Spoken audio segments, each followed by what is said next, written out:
तर श्लोक नंबर 8 मध्ये आपण काय शिकलो की अर्जुन सांगतो की तुमच्यापेक्षा श्रेष्ठ असा कोणी आहे असं मला वाटत नाही, आणि ही संपत्तीच काय तर स्वर्ग मिळून सुद्धा मला समाधान मिळणार नाही.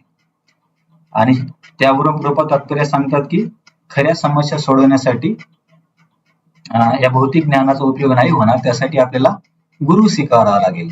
आणि गुरु स्वीकारण्यासाठी गुरुचं जात, गुरुचं शिक्षण, गुरुचा आश्रम महत्वाचा नाहीये, तर त्या गुरुला भगवंताबद्दल किती ज्ञान आहे किंवा तो भक्ती करतो की नाही हे महत्वाचं आहे.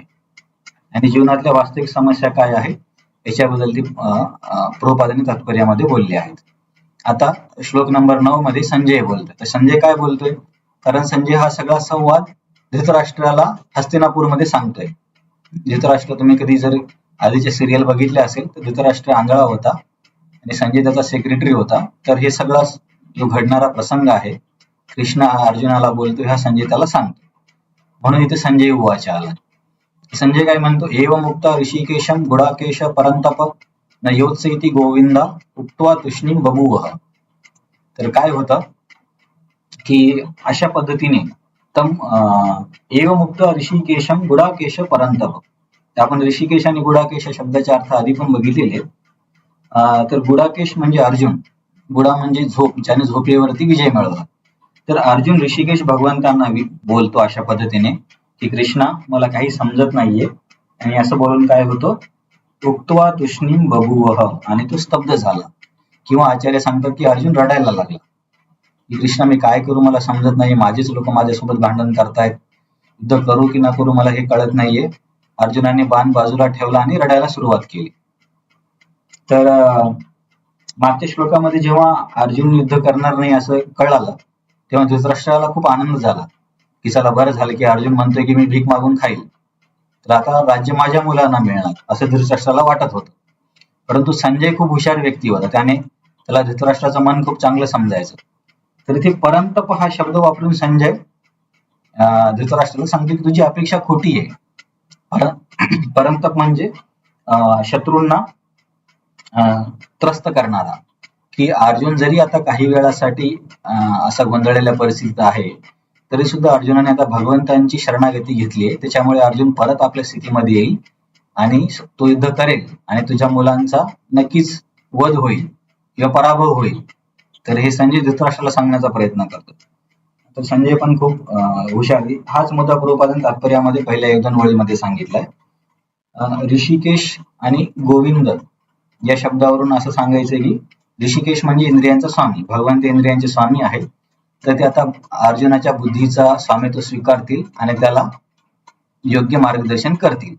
आणि गोविंद म्हणजे गोविंदाचा अर्थ जे इंद्रियांना आनंद देतात, जे गायींना आनंद देतात, हे 2 आहेत. आणखी एक आनंद आहे ज्यांना वेद माहिती आहे, विंदती इति गोविंद, की भगवंतांना वेदाचं पूर्ण ज्ञान आहे. तर या ज्ञानाच्या साहाय्याने भगवंत अर्जुनाला त्याचं कर्तव्य काय आहे हे सांगतील आणि परत त्याला आपल्या कार्यामध्ये स्थित करतील, असं गोविंद या शब्दाचा अर्थ आहे. या श्लोकामध्ये आपण काय शिकलो की संजय परंतप हा शब्द वापरून धृतराष्ट्राला त्याची खोटी अपेक्षा कधीच पूर्ण होणार नाहीये हे सांगतोय.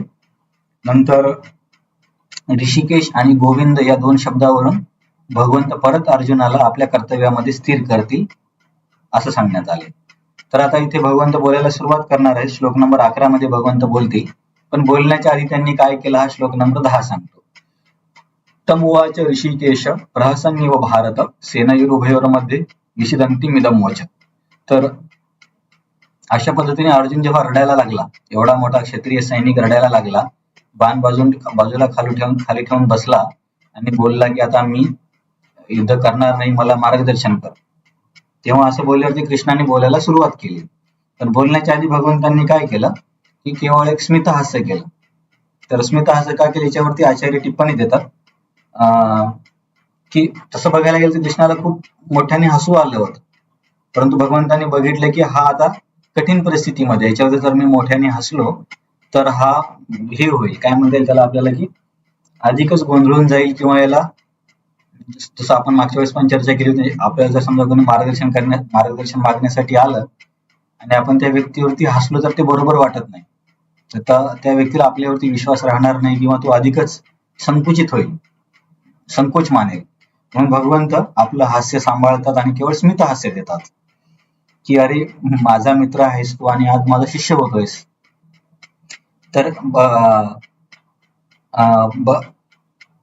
भगवंतांचा आणि भक्तांचा काय संबंध असतो याच्यावरती आधारित रूपा तात्पर्यामध्ये काही मुद्दे सांगतात. सर्वांचे अधिपती या नात्याने ते नित्य सर्वांच्या पेक्षा ज्येष्ठ आहेत भगवंत. तरी सुद्धा भक्तासाठी भगवंत हे मित्र, पुत्र किंवा प्रियकर यापैकी कोणताही संबंध ठेवण्यास सदैव तयार असतात. तर हे भक्तीचे काही रस आहेत. जेव्हा आपण समोर आणखीन अभ्यास करत जाऊ याच्यावरती डिटेल बऱ्याच ठिकाणी चर्चा होणार आहे, किंवा भक्ती रसामृत सिंधू या ग्रंथाच्या अभ्यासामध्ये पण आपण भक्तीच्या रसांबद्दल चर्चा करणार आहोत. तर ते थोडक्यात सांगायचं म्हणजे रस म्हणजे काय, की नातेसंबंधातून जे आनंदाची आपल्याला अनुभूती होते त्याला रस म्हणतात. की समजा आई वडील आणि मुलांचा जो संबंध आहे, तर लहान मुलांच्या बोलण्याकडून किंवा त्यांना बघून जे आई वडिलांना जो आनंद मिळतो त्याला वात्सल्य रस असं म्हटलं जातं. किंवा दोन मित्रांमध्ये जे मैत्रीचं नातं असतं, दोन मित्र जेव्हा मित्राला व्यक्ती खूप दिवसांनी बघतो किंवा मित्राला भेटतो त्याला एक मनामध्ये एक आनंदाची अनुभूती होते, तर तो आहे सख्य रस म्हणजे मैत्रीचा रस. तर असे भक्तीमध्ये पण 4 रस आहेत: दास्य रस, सख्य रस, वात्सल्य रस आणि माधुर्य रस. तर या 4 रसामध्ये भक्त भगवंतांशी प्रेमाची देवाणघेवाण करतात. दास्य रस म्हणजे भगवंतांच्या सेवक होणे. याच्यामध्ये वृंदावनातले काही भक्त आहे, जसे की रक्तक, पत्रक यांचे नाव घेतले जातात. त्यांना भगवंत किंवा प्रल्हाद महाराज यांना दास्य भावनेमध्ये रस आहे.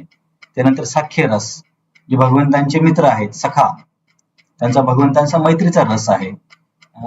नंद महाराज आणि यशोदा माई यांचा भगवंतांशी वात्सल्याचा रस आहे. आणि गोपिकांचा आणि भगवंतांचा माधुरी रस आहे. तर रस म्हणजे नातेसंबंधातून मिळणाऱ्या आनंदाची अनुभूती. तर भक्तीमध्ये हे 4 प्रकारचे रस आहेत.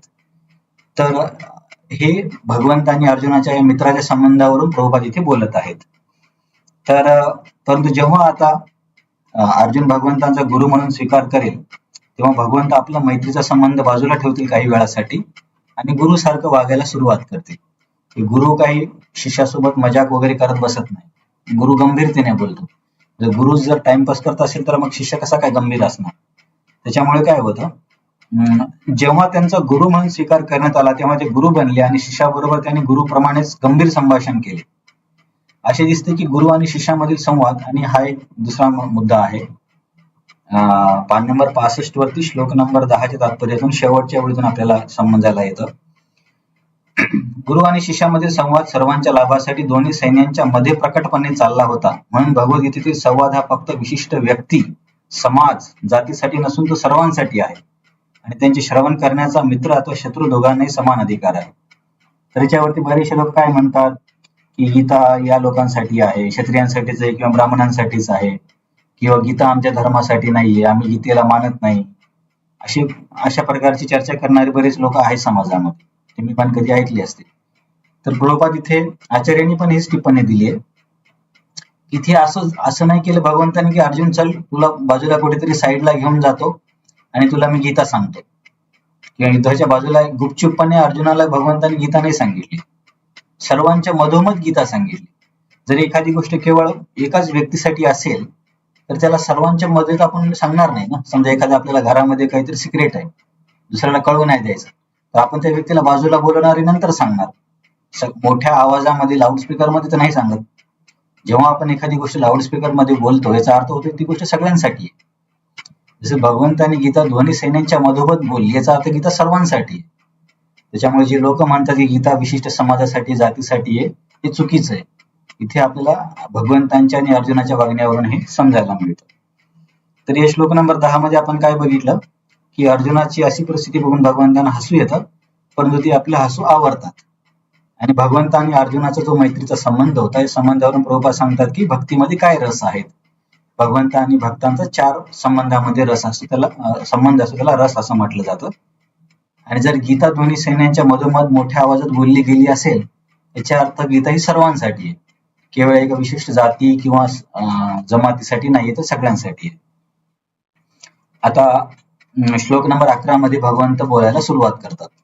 आतापर्यंत भगवंतांनी अर्जुनाला काही शिकवणूक दिली नाही, कारण आतापर्यंत संबंध मित्राचा होता. तर मित्राला व्यक्ती एवढं गहन असं म्हणजे एक स्वामी म्हणून नाही बोलू शकत, कारण मैत्रीमध्ये काय समोरचा व्यक्ती सिरियस घेईल किंवा नाही घेईल काही सांगता येत नाही. त्याच्यामुळे आपल्याला पण जर कोणाकडून ज्ञान मिळवायचं असेल तर त्या व्यक्तीला आपल्याला शरणागत व्हावं लागेल. त्याच्या बरोबरच्या लेवलला राहून आपण ज्ञान नाही मिळू शकत. आपण पण बघतो बऱ्याचदा सत्संग वगैरे असे काय असतं की बोलणारा व्यक्ती थोडा उंच बसतो आणि ऐकणारे लोक थोडी खाली बसतात. तर याच्या मागे दर्शवण्याचा प्रयत्न काय आहे की आपल्याला शरणागती स्वीकारावी लागेल, तेव्हाच हे आध्यात्मिक ज्ञान मिळेल. तर इथे आता जेव्हा अर्जुनाने भगवंताची शरणागती स्वीकारली तेव्हा भगवंत या श्लोकापासून अर्जुनाला ज्ञान देण्यासाठी सुरुवात करते